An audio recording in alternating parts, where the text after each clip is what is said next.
Hello everybody, welcome or welcome back. It's Paula with Paula's Imperfect Plans. Today I am coming to you with my budget setup for our paycheck that we will be receiving on February 9th. So we'll just jump right on in. We are, just really brief, we are a 2-income household of 5 living in the Midwest where we both are full-time hourly wage earners. I anticipate for my wages to bring in $12.99.47. It will actually probably be more than that because we should be getting our raise. My raise should be on this check.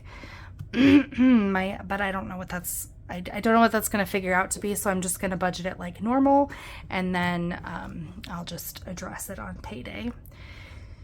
The difference is, and I expect $1463.98 from my husband. Mileage, I anticipate $453.15 if I read my mileage spreadsheet correctly that I submitted and got approved.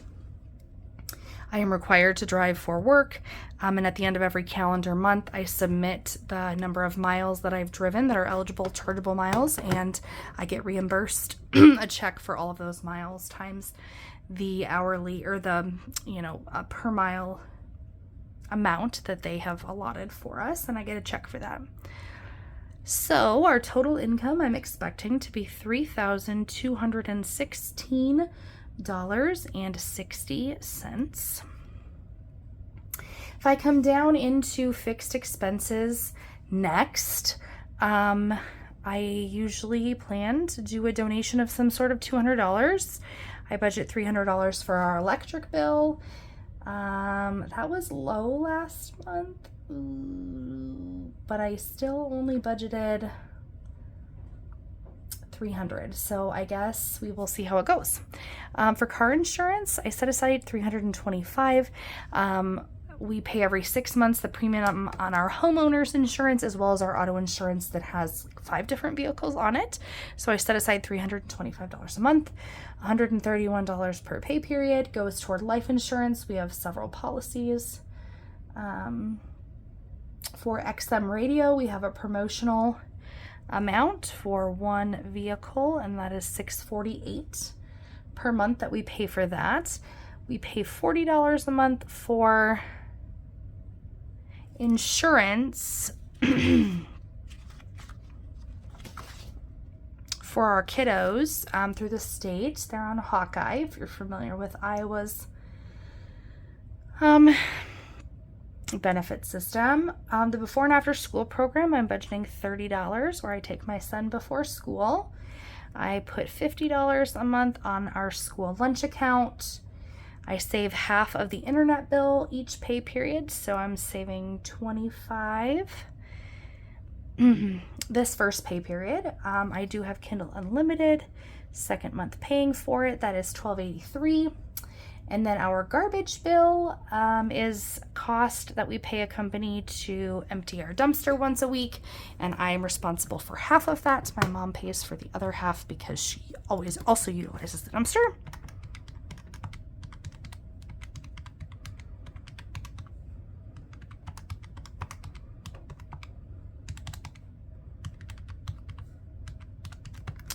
Which brings our total fixed expenses to $1,171.30. If I subtract that from what we started with, that leaves us with $2,045.29 left to budget. If I come down to our variable expenses, I have changed this a little bit because I have gone from our variable weekly envelopes to some of them just being sinking funds instead. So for our variable expenses, we set aside $280 for groceries every 2 weeks, $100 for eating out, $50 for beauty, $50 for drinks, $140 for my husband and I's spending money.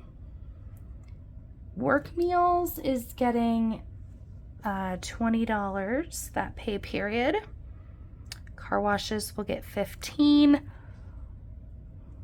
I have a really random number here of $138 set aside for our diesel bill, which is my husband fills his truck up at our local co-op on our account there for a per gallon discount, and then we pay the bill at the end of the month. So that just depends on how many gallons he gets. And there'll be nothing for massages. That feels like a really light variable list here. Okay.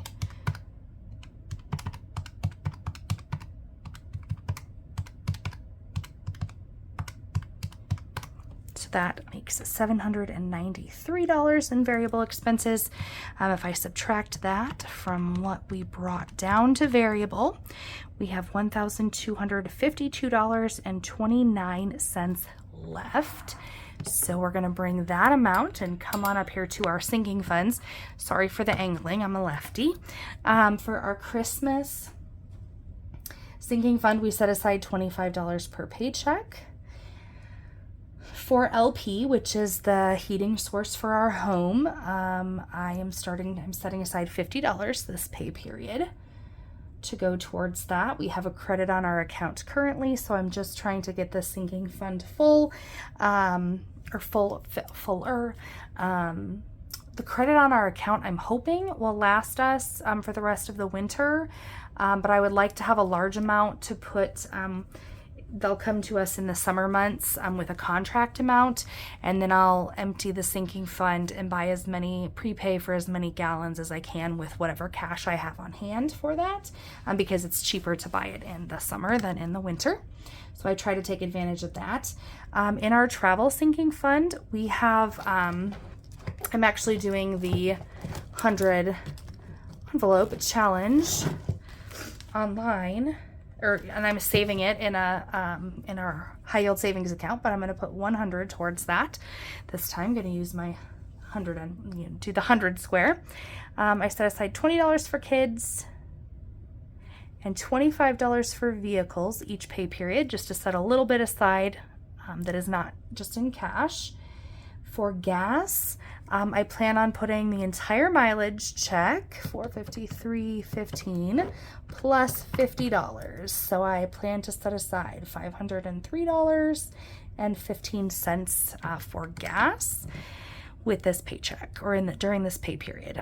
52-week challenge, I'm doing it forwards and backwards, so that's $53 per pay period. It goes into our my high yield savings account, right into our emergency fund. That's where that is going. For medical, started setting aside money in a medical sinking fund because I lost flex at my work. So I'm setting aside $40 for that.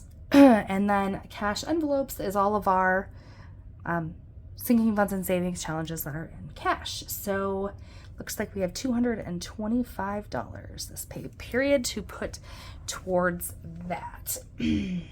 That means that our sinking funds have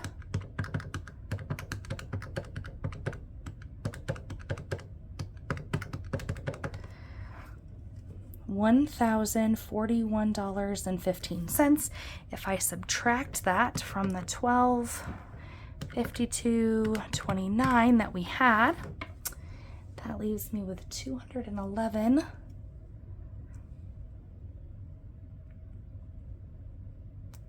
Methinks we made a math error somewhere. Let's do this again. Okay, so 100 in vacation, 50, 25, 20, 503, 15, 25, 53, 40, 225.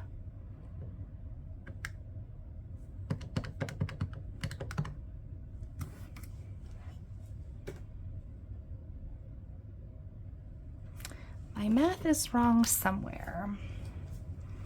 Okay, kids insurance is actually not being paid this check. I'm not really sure what I'm doing here. So this is going to be $40 less,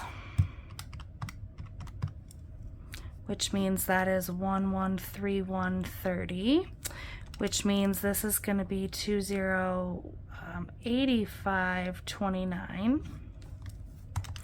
which means that 2085.29 minus 793 is 1,292. So 10, 41, 15, 12, 92, 29 minus 10, 41, 15 leaves me with $251.14. I have no plans for other expenses, but I'm coming down now for the first time on video here into an extra debt category. We are on our final personal debt, I guess, that we have to pay off at this point in time. And that means that the entire $251.14 is going to go as an extra principal only payment on our HELOC, our home equity line of credit. And so that will leave us with a zero-based budget. I just realized I changed this format on this a little bit to add, to make this smaller and move this up and then to have a spot for extra debt. But now my summary is not correct. It doesn't have all of the categories. So I'm not even going to worry about this, but that did bring us to a zero-based budget. So as always, if you have any questions, let me know. Otherwise, like, comment, subscribe, and I'll see you next time. Bye.